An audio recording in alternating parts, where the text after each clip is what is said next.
ഇപ്പോൾ ഈ കാണുന്ന ജീപ്പിൻ്റെ ഗിയർ ബോക്സ് കംപ്ലൈൻ്റ് ആണ് കേട്ടോ. അതായത് തേർഡ് ഗിയർ വീഴത്തുമില്ല, അതുപോലെ തന്നെ റിവേഴ്സ് ഗിയർ ഇടുമ്പോൾ ചെറിയൊരു പിടുത്തമുണ്ട്. അപ്പോൾ അങ്ങനെ നമ്മൾ അതിൻ്റെ ഗിയർ ബോക്സ് താത്തു. പഴയ മോഡൽ വണ്ടിയാണ്, ചെറിയ ഗിയർ ബോക്സ് ആണ്.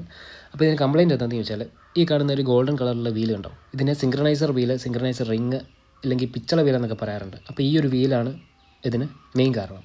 അതായത് ഇതിൻ്റെ ഇടയിലൊരു ലോക്കുണ്ട്, ആ ലോക്ക് ഒടിഞ്ഞു പോയിട്ട് ആ ഒരു വീലിന് ചെറിയൊരു പൊട്ടൽ വന്നിട്ടുണ്ട്. ആ പൊട്ടൽ വന്നതുകൊണ്ട് തന്നെ ഈ വീല് ലോക്കാവാണ്ട് കൂടെ നിൽക്കുന്ന ആ ഒരു ഗിയർ വീലിൻ്റെ അതേ സ്പീഡിൽ കറങ്ങിപ്പോവും. അപ്പോൾ ഗിയർ ചേഞ്ച് ചെയ്യാതെ വരും.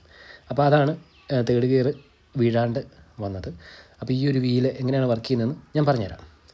ഈ ഒരു വീലാണ് നമുക്ക് സ്മൂത്തായിട്ടുള്ള ഗിയർ ഷിഫ്റ്റിങ്ങിന് നമ്മളെ ഹെൽപ്പ് ചെയ്യുന്നത്. അതോ സൗണ്ടോ കാര്യങ്ങളോ ഒന്നും ഇല്ലാതെ സ്മൂത്തായിട്ട് ഗിയർ ഷിഫ്റ്റ് ചെയ്യാൻ നമ്മളെ ഹെൽപ്പ് ചെയ്യുന്നത് ഈ ഒരു വീലാണ്. മനസ്സിലായോ? എന്താ ചേട്ടാ പറഞ്ഞേ? ഒന്നും മനസ്സിലായില്ല, പക്ഷെ കാണിക്കണ്ട. അതായത് ഗിയർ ബോക്സിൻ്റെ ഉള്ളിൽ ഒരുപാട് വീലുകളുണ്ട്. ഈ വീലുകളൊന്നും ഒരേ സമയം ഒരേ സ്പീഡിൽ ആയിരിക്കില്ല കറങ്ങിക്കൊണ്ടിരിക്കുന്നത്.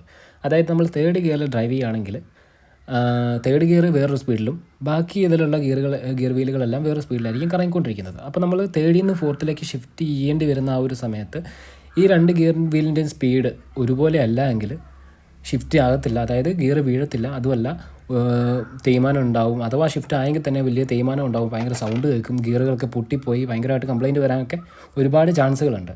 അപ്പോൾ അങ്ങനെ ഈ വക പ്രശ്നങ്ങളൊന്നും ഇല്ലാതെ സ്മൂത്തായിട്ട്, അതായത് ഈ രണ്ട് ഗിയർ വീലിൻ്റെയും തേർഡിൽ നിന്ന് ഫോർത്തിലേക്ക് ഷിഫ്റ്റ് ചെയ്യുമ്പോൾ ഈ രണ്ട് ഗിയർ വീലിൻ്റെയും സ്പീഡ് ഒരുപോലെ ആക്കി തേയ്മാനമോ കാര്യങ്ങളോ ഒന്നുമില്ലാതെ സ്മൂത്തായിട്ട് ഷിഫ്റ്റ് ചെയ്യാൻ ഹെൽപ്പ് ചെയ്യുന്നൊരു വീലാണ് സിങ്ക്രണൈസർ വീൽ. ഇപ്പോൾ മനസ്സിലായോ? ഇതൊക്കെ എന്ത്?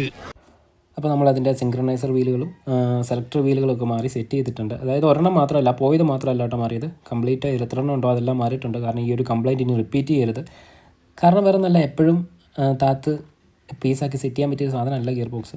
അതുകൊണ്ട് തന്നെ എല്ലാം മാറിയിട്ടുണ്ട്. പിന്നെ ഈ ഒരു വീൽ, അതായത് ഇത് റിവേഴ്സിൻ്റെ ഗിയർ വീലാണ്. ഈ ഒരു വീലിന് ചെറിയ ഡാമേജ് ഉണ്ട്. ആ ഡാമേജ് ഉള്ളതുകൊണ്ട് തന്നെ സ്റ്റക്ക് ആവുന്നുണ്ടായിരുന്നു. അതുപോലെ തന്നെ ഗിയർ ചേഞ്ച് ചെയ്യുമ്പോൾ ഭയങ്കര സൗണ്ടൊക്കെ ഉണ്ടായിരുന്നു. ആ ഒരു വീലും മാറിയിട്ടുണ്ട്. അങ്ങനെ ഫുള്ള് സെറ്റ് ചെയ്തു. പിന്നെ ഈ ഒരു കംപ്ലൈൻ്റ് ഒക്കെ വരാൻ ഒരു മേജറായിട്ടുള്ളൊരു കാരണമുണ്ട്. അതായത് ഈ ഒരു സിങ്ക്രണൈസർ വീല് പൊട്ടൽ വരാനും ലോക്ക് ഓടിയാനും ഒക്കെ ഉള്ളൊരു മെയിൻ കാരണം ഒരു മാസ്റ്റർ മൈൻഡ് കാണിച്ചു തരാം.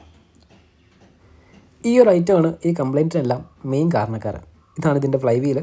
ഇതിപ്പോൾ ചെറിയൊരു ഫേസിങ് ഡിഫറൻസ് ഉണ്ട്, പക്ഷേ അതല്ല, ഇതിൻ്റെ സെൻറ്ററിൽ ഈ ബുഷ് ഉണ്ടോ, ഈ ഒരു ബുഷാണ് ഇതിന് കാരണം. അതായത് ഈ ബുഷിൻ്റെ ഉള്ളിലാണ് ടോപ്പ് ഗിയർ കയറി കിടക്കുന്നത്.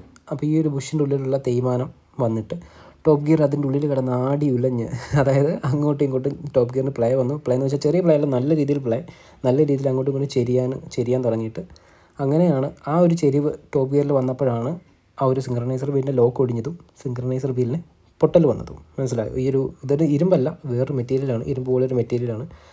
അപ്പോൾ ഈ ഒരു ബുഷ് നമുക്ക് മേടിക്കാൻ കിട്ടും. അപ്പോൾ അതിന് മാറണം. അപ്പോൾ അത്രയേ ഉള്ളൂ. Okay, by.